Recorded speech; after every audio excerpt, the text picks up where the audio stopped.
وفجأة وبدون مقدمات إذا بشخص قد نام بجانبي واحتضنني وبدأ يوجه لي القبلات. فماذا حدث؟ تخيل نفسك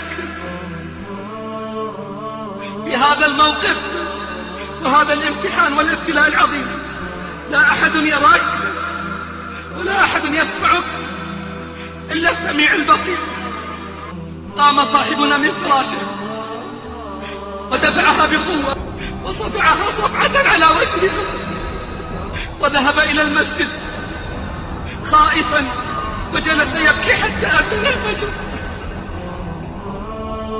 سبحان الله، هو يبكي وكثير من الشباب يضحكون ويفرحون بمثل هذه الفرص التي عنها يبحثون.